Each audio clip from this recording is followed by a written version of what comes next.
ఎన్నికలకు సంబంధించి 2024 ఎన్నికల ప్రచారం మొదలైతే ప్రచారంలో మేనిఫెస్టో లేకుండా ప్రచారం చేసేటటువంటి నాయకులు వీళ్ళిద్దరు.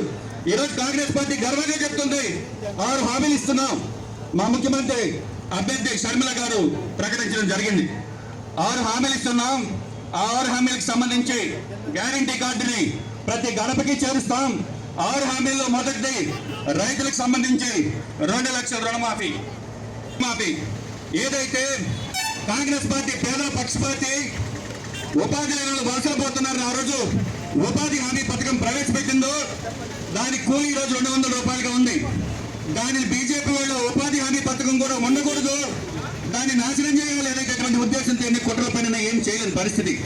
ఈరోజు ఆ ఉపాధి హామీ కూలీలకు సంబంధించి ప్రస్తుతం ఉండే కూలీని రోజుకి 400 రూపాయలు పెంచేందుకు కాంగ్రెస్ మీకు గ్యారంటీ ఇస్తుంది.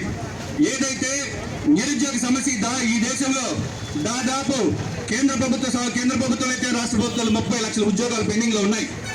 ఈరోజు కాంగ్రెస్ పార్టీ అధికారంలోకి వస్తే ఈ రాష్ట్రానికి సంబంధించి 2.2 లక్షల ఉద్యోగాల్ని త్వరలోనే భర్తీ చేస్తుందని తెలియజేస్తున్నాం.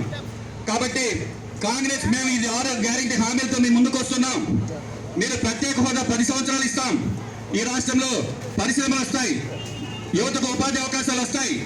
ఇన్ని అంశాలతో మేము ధైర్యంగా ప్రజల్లోకి వెళ్ళబోతున్నామని చెప్పి తెలియజేస్తున్నాం.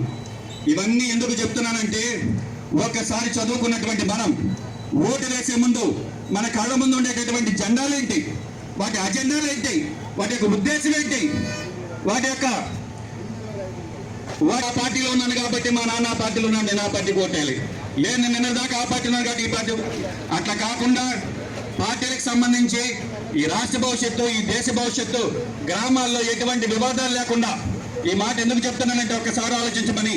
ఇటు తెలుగుదేశం కావచ్చు, ఇటు వైఎస్ఆర్ కాంగ్రెస్ పార్టీ కావచ్చు, వాళ్ళ వ్యక్తిగత ప్రయోజనాలకు, వ్యక్తిగత స్వార్థాలకు, వ్యక్తిగత కక్షలకు మనల్ని వాడుకుంటున్నారు తప్ప. ఈ మాట ఎందుకు చెప్తున్నానంటే ఒక ప్రజాస్వామ్యంలో ఒక నాయకుడు ప్రవర్తించే తీరుని మనం గమనించాలి. ఎందుకు చెప్తున్నానంటే ఈరోజు లోకేష్ గారు రెడ్ బుక్ ఉంది అంటున్నాడు. ఏం అవసరమయ్యా నీకు మేము ఓట్లేసేది రెడ్ బుక్ లో అని కష్టపెట్టడానిక, మాకు మంచి పరిపాలన ఇచ్చేదానిక?